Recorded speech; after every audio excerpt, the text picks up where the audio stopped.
Hey, Raider Nation, what's good? Jesse Merrick here. Welcome to another episode of the Silver and Black Sports Network podcast. For those of you guys that are watching, obviously you see I'm not in the same studio setup or out on the field. I'm still back east. After that loss to the Commanders, I'll be heading home today. So, look, you guys got to deal with a different setup for today. But, man, we have a good show for you. We're bringing 9-year NFL vet Clay Harbor on the podcast. He now works for the Chicago Sports Network out there in the Windy City. He takes a deep dive into the Bears to get you guys prepared for that game, to let you know what you got to look out for in that, and really breaks it down from every position group, both offensively and defensively. He dives into the scheme and does a great job of really explaining how the Bears could plan to attack the Raiders in some of the areas that they're going to look to exploit on their team. And then we also get into where the Raiders do have an advantage as well. His insight was great. Again, this is a guy that played tight end in the league for 9 years, has a great take on the position too. We dove into some of what Brock Bowers can bring, to the table. You guys know he's obviously incredible, but he dove a little deeper into Brock's game and just offered some awesome insight into that. Also, guys, look, we do have to talk a little bit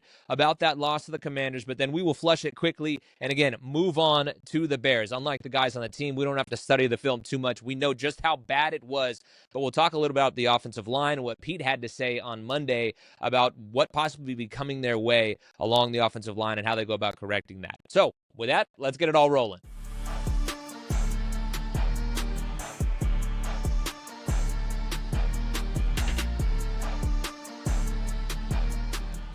All right, guys, look, I know that was a tough game against the Commanders. Let's dive into it a little bit before we get to the interview with Clay. Obviously, the offensive line was horrible. We talked about it on the postgame podcast over there at Northwest Stadium. 28 pressures allowed, 5 of those pressures completely unblocked, just totally disjointed. A lot of people were wondering why Alex Kappa started at right guard for this team while Jackson Powers-Johnson had been cleared from the concussion protocol and was ready to play.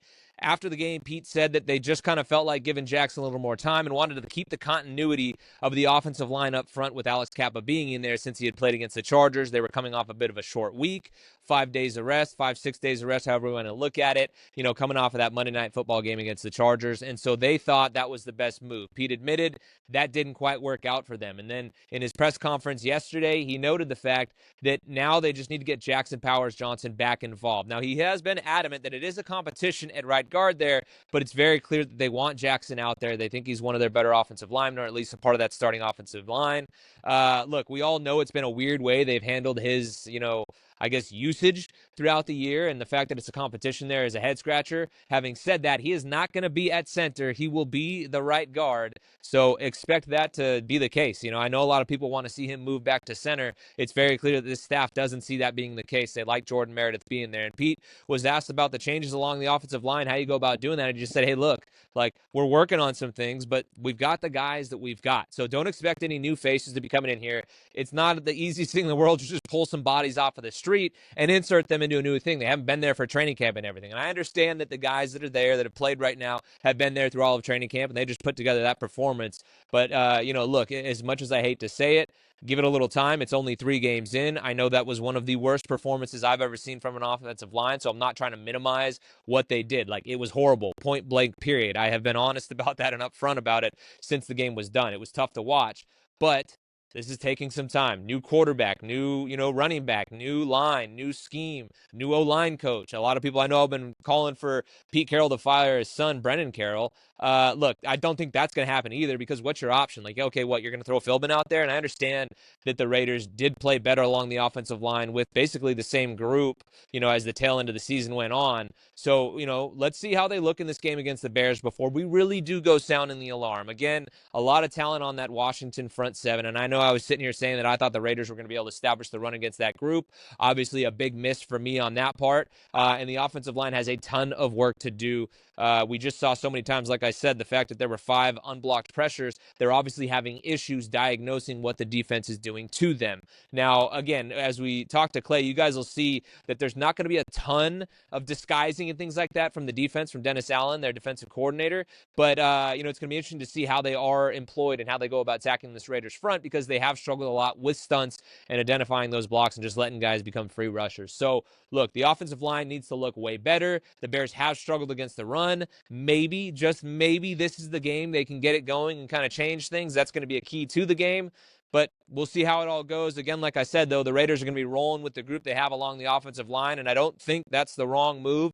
They only have 3 weeks to work with, work off of so far, and, you can't just go and insert somebody right off the street, and all of a sudden they're going to be, lights out for you. So I think that's the right move at this juncture. Obviously, I know it sucks, and it's been horrible watching it so far, and they haven't been able to get the running game going. But let's see what kind of response and adjustments they have to try and kick things into gear and get the running game going. A lot of the mistakes do seem mental. Now, I will say they were getting knocked back right off of the jump of the football. As soon as the ball was snapped, the posture just, boom, getting kicked up right away. So that's something that does need to change, for this Raiders offensive line. The leverage needs to be better, the explosiveness, the power, all of it. And Pete talked about that. He just said it was just a horrible effort for them in that regard. So we'll see how they adjust to that. I don't think that they are that mismatched athletically, physically, compared to the other teams out there. So I don't really know what the answer quite is, but let's see how they do respond against this front from the Bears that hasn't been the most impressive. Maybe they can get something going. And we did, again, see how the offense looked when they had a bit of a running game going on that drive where they tied it at 10. So we'll see how it all goes. But with that, guys, let's flush that game against the Commanders. Now look ahead to the Bears. And to do so, we are going to bring in Clay Harbor, who, again, dissected this matchup so well. I love talking to him. We went on for quite a while, but he just offered some great insight into this matchup with the Bears. So let's get to it. All right, Clay, thanks for joining us, man. Things got to be going pretty well for everybody out there in Chicago, coming off a big win against the Cowboys. What's the vibe there in Chicago and with the team after a big win like that? It was a huge win for the Bears, and obviously you're going against a Cowboys team whose defense was porous, to put it nicely, and obviously the Bears' defense isn't great. They lose C.D. Lamb. There was a lot of injuries for the Cowboys, but you only play who's on the schedule, and it was huge for the Bears. Vibes are high out here. 4 touchdown passes for Caleb Williams, even though 3 of them I feel like I could have made those passes. That's how open the guys were. But you're starting to see the proof of concept with Ben Johnson and see how his offense can scheme players open, and then Dennis Allen did a good job of adjusting his defense. Obviously, you're missing Jalen Johnson, Kyler Gordon, TJ Edwards. You're missing some key cogs there. He's typically aggressive. And what I saw when I looked at the tape was a guy who kind of kept everything in front of him, didn't put his players in too many tough spots, and kind of let them take the check downs, the unders, and just saw if his team could rally to the ball. And they did, and they had a couple of big turnovers, had a tipped ball off of Dak, Tremaine Edmonds, two interceptions, and then a Tyreek Stevenson forced fumble. So great job for both sides of the ball, confidence-building week, but the Cowboys were definitely not a great team. Yeah, no, definitely. Like you said, limping in, and obviously had some issues there in the game. But as you said, you play who's on the schedule and you deal with it, and still massive win for them to pick up their first one. And they're coming into this game against the Raiders, obviously feeling good about themselves, whereas the Raiders now on the verge of kind of reeling. Fans and everybody's a little annoyed, obviously, or more than a little annoyed off of the way that game played against the Commanders. So let's start with the defense. You talked about what they do well, keeping things in front of them. What can fans expect from that group scheme-wise in terms of how they could be attacking the Raiders? Well, typically Dennis Allen is a guy that likes to play man-to-man. He's played the 4th most before this game against the Cowboys, and I haven't been able to crunch the numbers, but he was the 4th highest man player, defensive coordinator in the league. But this week, I haven't got to crunch the numbers since the game was pretty recent. Looked like a lot of zone. He played some quarters. There was a little bit of 2 in there. It was less aggressive because he didn't have the players. You don't have a Jalen Johnson, who's a number 1 quarterback. You don't have TJ Edwards, who's a really good linebacker, and then Kyler Gordon, your nickel backs out. So he did a good job of adjusting, and they rallied to the football well. So you love to see that. The Bears edge rushers, you had a couple sacks this week, but this isn't a group that's really going to get after you. Montez Sweat did have a sack, and he's the guy that the Bears are hoping kind of has a bounce back year. He's got 1 sack so far this year in 3 games, 6.5 sacks in the last 20 games. So not a guy that's playing like someone that's making $25 million a year. Dio Dangbo on the other edge is a solid player, stout against the run, isn't a big pass rush guy. Interior, I want to see more from Jervon Dexter Sr. He had a solid game, but he really hasn't lived up to the hype that everybody thought they thought he could be. And then Grady Jarrett, he's been a good veteran presence, had a little bit of a knee injury, but he's solid. He's not the Grady Jarrett of old, the guy that sacked Tom Brady 3 times in the Super Bowl back when he was with the Falcons. But he is a guy that can get some pressure up there if you're playing against a bad offensive line, and we know the Raiders' offensive line isn't their strong suit. Yeah, no, look, coming off a game where they allowed 28 pressures, 5 sacks, 5 unblocked pressures. I think it was 15 pressures total. 15 quarterback hurries on the day, 4 quarterback hits. Just like overall, you could rattle through the stats. One of the worst offensive line performances I've seen in quite some time. So in terms of the front seven, what are we expecting out of the Bears in this one? Like lots of blitzing. They're going to be doing a lot of stunts because the Raiders' offensive line has really struggled in blitz pickup and also just dealing with stunts in general. And real basic stunts too have kind of proven to be an issue for them.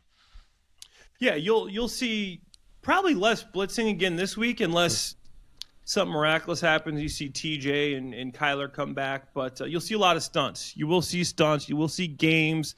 You'll see the defensive line do that, and in certain situations, obviously a lot of passing situations.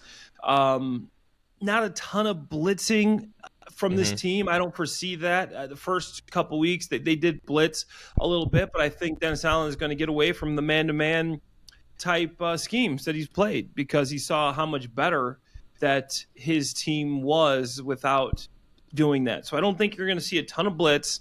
I'm thinking some quarters, some cover 3, a little bit more zone scheme. Obviously, Dennis Allen and Zebra doesn't change its stripes. There will be some man-to-man in there. There will be some blitzes. You never know exactly what he sees. But what I foresee is a similar game plan to what he had against Dak Prescott in the Cowboys. Veteran quarterback, got some good weapons, thinks you can get after him with the front 4. Sit back in zone, rally up and tackle, maybe give them some of the underneath stuff. Don't get beat deep in some big plays. And that's what I kind of foresee the Bears doing. They are pretty bad against the run. I will say that. They have struggled to stop the run. If there was one glaring weakness that I saw this week, offense or defensively, I would say it is the run defense. It is Javonte Williams was looking like Emmitt Smith in that Cowboys uniform. So there was definitely some holes there. Need to tackle better. And again, I think a little bit of that has to do with Kyler Gordon and TJ Edwards, who was their top tackler last season, being out. Yeah, well, hey, look, you led me exactly where I wanted to go. The Cowboys obviously did have success on the ground against them. Where have teams hurt them specifically in the running game, the Bears defense there? Honestly, if you pick your poison. I mean, zone scheme, the Bears are having trouble really, not locking down all the holes there. They've been hurting a little bit of gap scheme. The pin and pulls, the wide receiver end arounds. I mean, they've been beat in pretty much scheme-wise. There's not one specific run that I would say, this style of run is really getting the Bears. It's a mixture. You're seeing some zone, you're seeing some gap, you're seeing some duo, you're seeing some toss crack. You're seeing a lot of different things are troubling the Bears in this run game.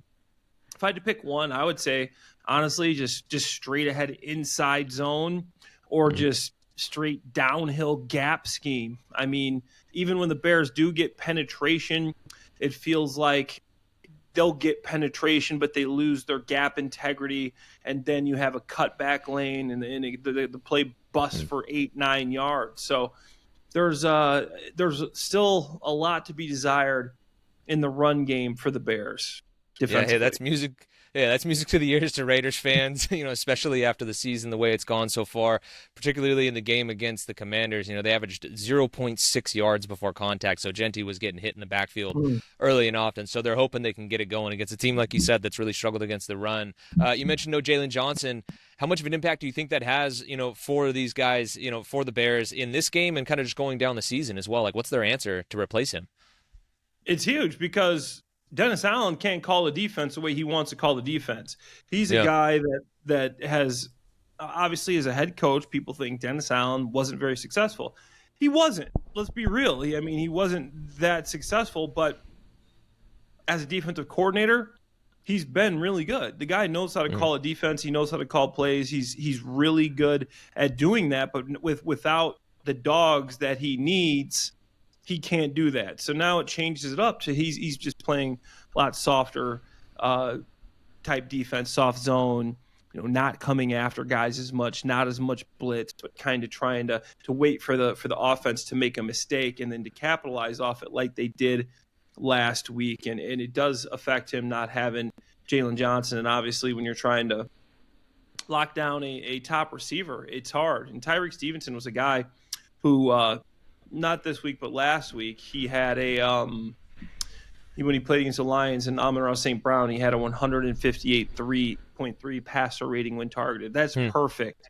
He was getting torched, but he bounced back this week, had a really good game, forced a big turnover, played some really good zone defense. And then the guy on the other side is Nashawn Wright, who's honestly not very good either. They did a good job of hiding him in some zones. He's a guy that was on the practice squad for the Vikings last year. He was one of the surprise guys that made the team. Terrell Smith goes down, who is a fifth-round draft pick a couple of years ago for the Bears, was playing some good football these last 2 years. He goes down. Then Jalen Johnson, obviously last week against the Lions, he makes a couple big plays, and then next thing you know, he tears his groin. So the Bears are really limited at the cornerback position. So that's something that Dennis Allen did a good job against Dak Prescott. Like I said, CeeDee Lamb went out, but scheming to hide some of these holes. Gotcha. And so this is a question, too, I ask everybody when I bring them on, from the other markets as the Raiders are getting ready to take on their team. Tight ends very well. Brock Bowers, one of the best in the business. What do you think the Bears' answer is for them? Do they have a guy in-house that you think can attack him? Or just in general, how do you think they go about trying to slow him down? He's obviously a bit hobbled, but we'll see now this would be his third game or second game, after suffering the knee injury there. He's played in each of the games since he did have that knee issue. But how do you think they go about trying to slow him down, and do you think he can have success against this group? They have a guy, but he's just hurt. His name's Kyler Gordon. He's the highest paid nickel back in the league, and I'm not obviously. You're not going to stop Brock Bowers. I'm very familiar with his game as a tight end myself, but he was a good. Kyler would be as good a matchup as you can get with a guy like Brock Bowers. He's just very physical nickel back. He's a guy that's quick. He's fast. He loves to tackle, but he's probably not going to play in this situation. There's a possibility he's up, but indications are that maybe one more week, get him to the bye week, and then he can come back, and hopefully for the Commanders game, you'll look at having him. Besides that, after that, I don't really think there's a specific man-to-man matchup that the Bears would like. If he gets on Tremaine Edmonds in the middle of the field, Tremaine's big and fast, 6'5", can run a 4.5, so but I just think Bauer's route running abilities what sets him apart. He can run routes. He's big. He's fast. He's smart in zone. He knows where to sit down. He can read the 2 high, the 1 high. He's just a guy that I have tremendous respect for. I know how difficult it is to play the tight end position, and he does it, very well. Even when he was a little banged up last week, he is a weapon, and he's going to be a guy that I think the Bears are going to struggle. Safety wise, I think Jaquan Brisker is a guy that you'll probably see on him. Jaquan is a solid player. He has a little bit extensive concussion history, but he can guard some player. He can guard a tight end. He's a guy that you'll probably see on him if they do man-to-man situations. Maybe Kevin Byard, but Jaquan can guard the tight end. Obviously, Brock Bowers, one of the best in the game. I don't care who you are. I played with Gronk. I played with Zach Ertz. I know if it doesn't matter who's guarding some of these guys that are like that, they're going to be able to catch the football and make some plays. Yeah, and we'll transition to the Bears offense in a second here, but I just want to talk a little bit more just about the tight end position and how that's kind of changed over the years. How have you seen that evolve with guys like Brock, and how much of a bind does a guy with a skill set like his put a defense in? Oh, yeah, it's huge. And you see Tyler Warren obviously coming on as a rookie too. It's really evolved. Obviously now it's more of a pass catchers league for tight ends. Back when I came in 2009, you had to be able to block. You had to be able to do a lot of the other stuff in the game. But now it's, if you can catch balls, they can put you in the backside of a zone to cut someone off, or maybe send you on a sift block across the line, arc release you to a safety. They'll find ways around putting you attached to make sure that you can still run a play action pass with you instead of putting you on the front side of a zone scheme. The Bears got an interesting tight end group themselves. Cole Kmet is a guy I really like. He had a touchdown, wide open, but he can catch the ball. He's a solid blocker. You can put him on the front side of a zone or a gap scheme. He's going to hold his own. Obviously, they drafted Colson Loveland in the top 10. Hasn't got a lot of looks. Before today, he only had 3 targets.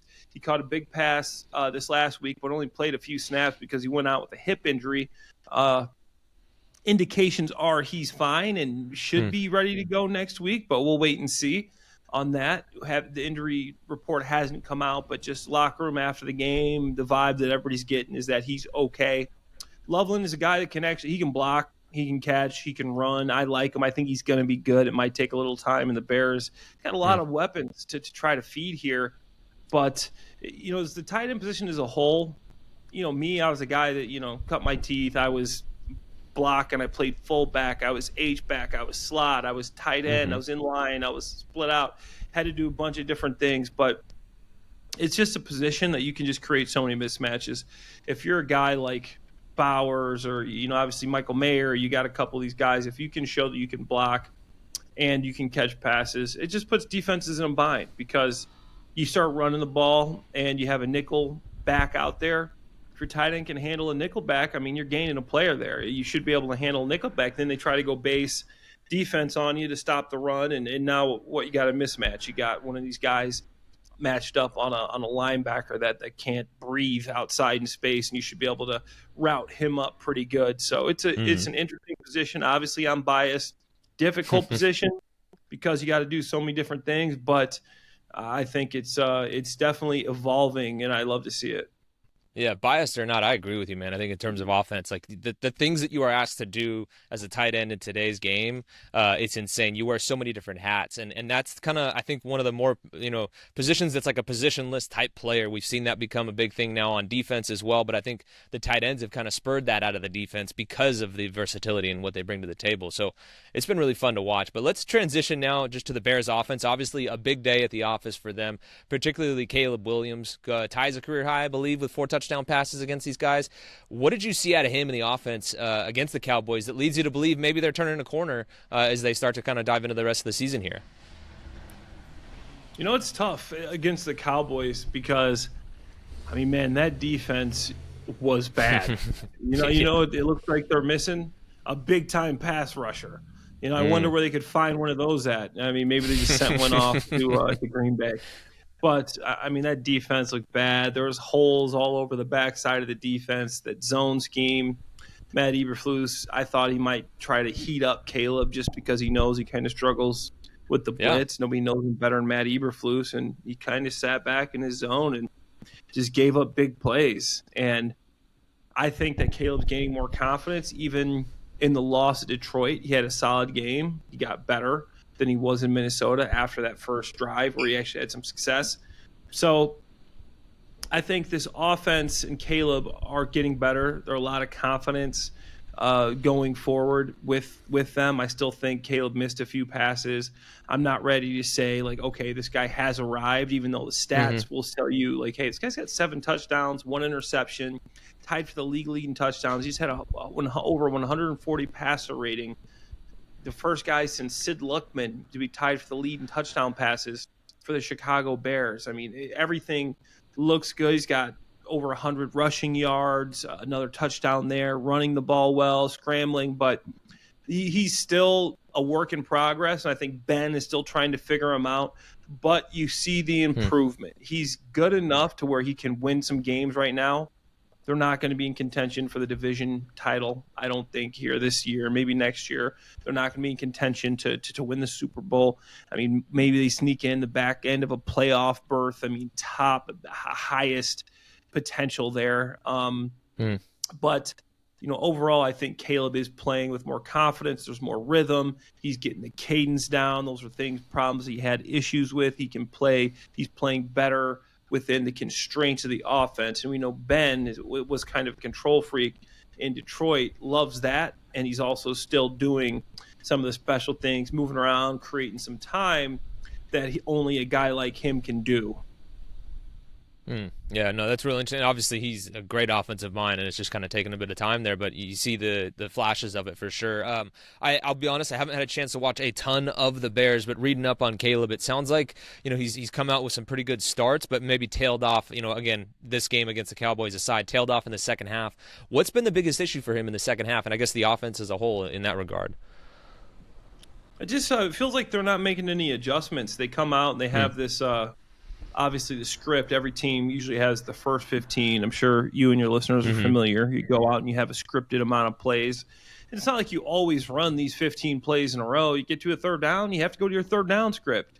So maybe you're on 1-2, you go third down. Okay, now you get back on the script. They show you a couple things you don't like. You take a play out here. But there is the familiarity of knowing what you have and what you're doing with that first 15 script. And once you kind of got off that script, I felt like Caleb was struggling a little bit. And in the second half, the defense makes some adjustments. Maybe the Bears weren't adjusting as well. I know the first game against Minnesota, Brian Flores started off not blitzing, and the Bears adjusted to him not blitzing, and then he picks up and starts blitzing every play. So it was just like, wow, the Bears were just a step late there.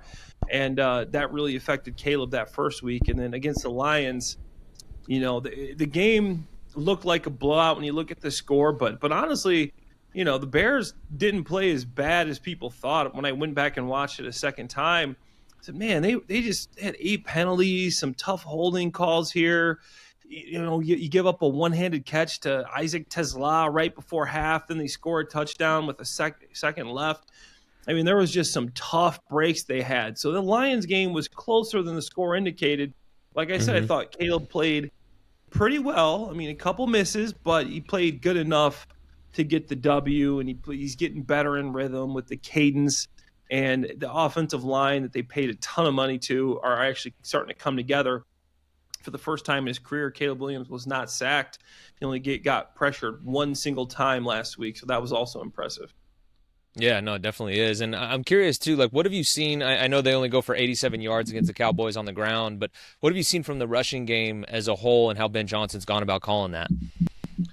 The rushing game is a problem for the Bears. I mean, we did have one drive that lasted 19 plays, and they took 10 minutes off the clock, and 15 minutes of time elapsed, and they had 11 consecutive runs with 5 different ball carriers in that drive, and not one single run went longer than 12 yards. But 11 consecutive runs. Yeah, that's a lot. And a 19-play drive that lasted 10 minutes, 9 minutes, and 54 seconds.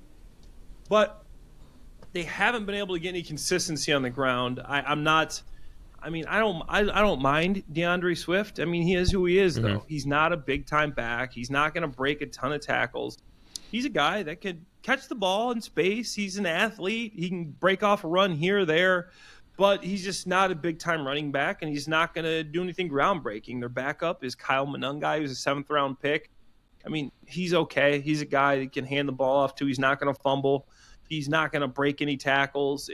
I mean, the run game, if I'm scouting this team, is definitely something. Obviously, you got to put time and effort into everything. This is the NFL, but unless Ben Johnson is scheming something up, this Bears run game has not been great, and it's going to be tough just to average 4 yards a clip, coming into games. Even with this offensive line of Joe Thuney, Jonah Jackson, Drew Dahlman, Darnell Wright, who are some guys that are pretty good, got pretty good reputations in this league, but for whatever reason, it just hasn't come together. And before we move on from the run game, I want to talk about just Caleb and his involvement in the run game and the way he's been able to keep some plays alive. We've seen, mobile quarterbacks give the Raiders some troubles. The rush gap and the integrity of the rush gaps haven't necessarily been there. Contain has been off at times. What have you seen from Caleb in that regard in terms of breaking the pocket or just, being able to escape and keep plays alive and what the Raiders would need to do to be able to slow him down in that area?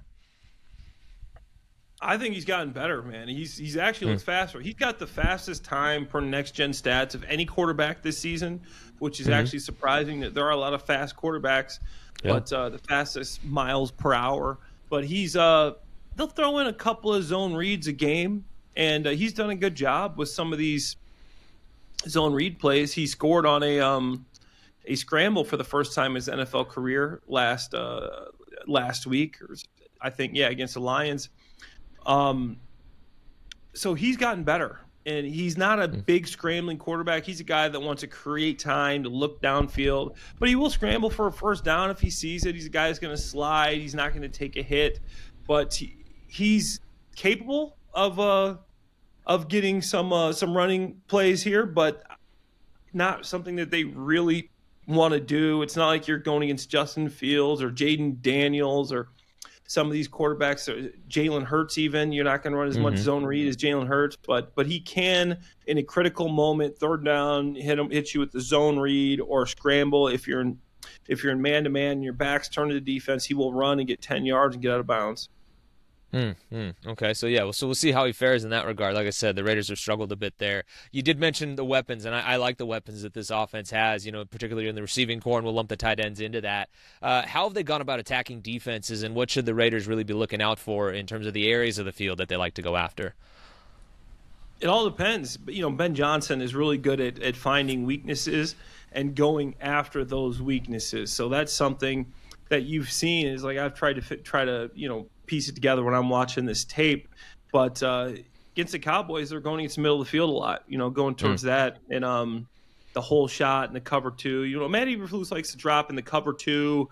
He does run a lot of cover 3 too, but just if it's cover 3, he's going up the seams, trying to put that middle safety in a bind.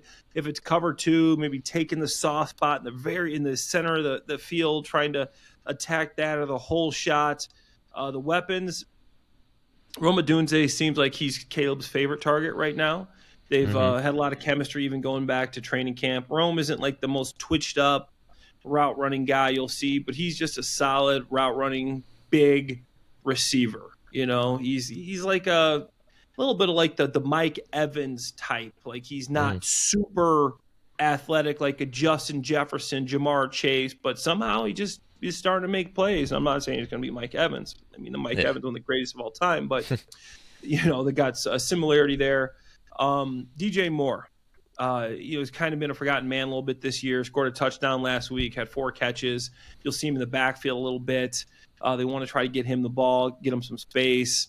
Olamide Zaccheaus, a guy they love running a little read route with. If it's third down, he's one of the guys they want to run that little read route.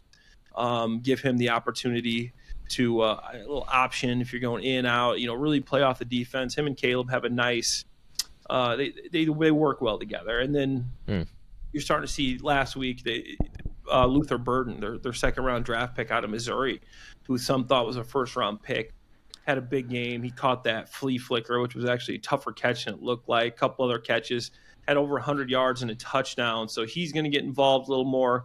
Cole Kmet, tight end, they like throwing the ball to, but with Colson Loveland, you could tell they came out trying to throw the ball down the field over the middle of the field to Colson Loveland, but he got hurt early. So Cole, I think that's why Cole ended up with that touchdown. It might have been Colston. So we'll see if Colston's healthy, but I foresee them using more of these rookies as the season goes along. Olamide Zaccheaus, a guy coming over from Washington. He was my MVP at training camp. This guy just made plays every day. I know he's not a household name, but the guy can play. And then once again, Rome is probably the new number 1, then DJ, and DeAndre Swift out of the backfield. Definitely. Well, yeah, those guys will be seeing a lot of zone, this week against the Raiders. Patrick Graham loves that. Fans have at times pulled their hair out because it's more of a soft zone, so I'm sure they'll be looking to attack that, like you said. I think over the middle, too, is an area that they're really going to be going after. Teams are going to want to test these Raiders linebackers in coverage a lot, and even Isaiah Pola-Mao, we've seen at times, struggle as a safety, and particularly in the game against the Commanders. A lot of deep shots. I believe there were 5 explosive plays that they allowed, and obviously that was something that worked well for the Bears. How'd they break free in terms of those explosive plays in the game against the Cowboys? How'd they kind of orchestrate that? Yeah, honestly, it was so the first touchdown to Rome Odunze was just they didn't tell us exactly what the route was going to be, but Trayvon Diggs tried to quick jam Rome, and Rome kind of sidestepped him, and then he slips, and it looks like it was just a go route on film, but what we find out in the locker room post game is that it was just a play where they kind of just did it on their own. They kind of just saw Trayvon's slip. Rome threw up his hand, so Caleb got the ball to Rome and was able to do that. That just shows you that they're just growing together and able to be on the same page. Yeah, to be on the same page there. This chemistry between those two guys, knowing what you're thinking, to be able to on the go switch up your route, and for Caleb to see you, great. Second one was a flea flicker. The second big play was a flea flicker. So obviously Luther Burden did a good job of selling it, walking off the ball. Then DeAndre Swift gets the ball, tosses it back to Caleb. Caleb launches the ball like 63.5 yards in the air. Just an absolute rocket. Big time throw, in stride to Luther Burden. Luther Burden catches it, breaks the tackle, scores a touchdown. Next big play, screen to DeAndre Swift was big time. Another scramble drill with Caleb, just creating time and finding a receiver down the field. I mean, a lot of it was just the Cowboys busting. It wasn't like the Bears were doing some crazy scheme to get these guys open, but they were capitalizing on busted coverages, which is what you want to see, which is what good teams do. And that's pretty much why they were able to get so many of these explosives. Definitely, yeah. So Raiders fans and the Raiders have to be watching out for that for sure. Again, I think they're going to be testing Isaiah Pola-Mao and these corners that have been a bit shaky at times, and I think is an area of weakness for the defense as a whole. Even though I've kind of liked some of their game, but this one in particular against Washington obviously struggled in that regard. Clay, I've taken up a ton of your time, so we'll get you out here on this one. And I know it's way too early. We're taping this on Monday, and you haven't had a chance to take a look at the tape yet or anything. But what do you think happens on Sunday in Vegas, and why? Man, I've been picking against the Bears. They finally won this one. So I was telling myself I wasn't going to pick a win until I saw a win. And now I saw one. I think this is going to be a tough game. I think the Raiders' run game is struggling. And, that's where the Bears struggle too. So I'll be curious to see if the Raiders get going on the ground with Ashton Genty, or if the Bears can stop a sputtering run game. That's going to be the stat that tells a story, in my opinion. Who's going to control the ground offensively and defensively there? So, that being said, I think the Bears maybe can pull this one out. This might be a little bit of a homer in me. I think the Raiders have the advantage of the quarterback, but I think it's going to be a tough game. Both teams, still have a lot to prove. Bears are coming off of a big win. I'm going to go with the Bears here in a tough game, 24-20, pulling off a victory out there in the desert. Hey, look, I like the analysis, man. Homer or not, I think, look, Raiders fans can admit, coming off of a game like that against the Commanders, it's hard to pick them to win a game. So I don't think there's anything wrong with your analysis on that at all. Clay, I have appreciated this so much. Like I said, I've taken up way too much of your time. But before we do get you out of here, what do you got cooking this week, and where can people find your work? Yeah, no, we'll just have shows Monday through Friday in the Chicago Sports Network. I also work as an analyst on Pro Football Weekly with Dave Wanstead, Dan Hampton, Pat Boyle, Hub Arkish. So Pro Football Weekly in the Chicago Sports Network, the Big Pro Football Show, also 670 Score a couple times a week. And everything's on my Twitter, ClayHarbs82. You can follow me there for any updates. All right. Hey, I really appreciate Clay for all of his time and the analysis that he gave. I was having so much fun listening to him just kind of talk ball. You guys know I love it when people dive into X's and O's, and he did that like a champ. Obviously, a lot of you guys hoping that the Raiders come out on top, and then he's wrong with his prediction. But again, it's hard to pick the Raiders right now based off of what we've seen from them. Now, I won't be making my pick until Thursday, but I do say I think I'm going to have a bit of an issue picking them based off of what we saw against the Commanders. We'll see how the rest of this week goes. Maybe I change my tune, but I don't see that happening. It's just hard to have confidence in them going forward. But again, this is a matchup that I do like for the most part for them. The Bears just picked up their first win against a Cowboys team that had some injury issues and everything like that.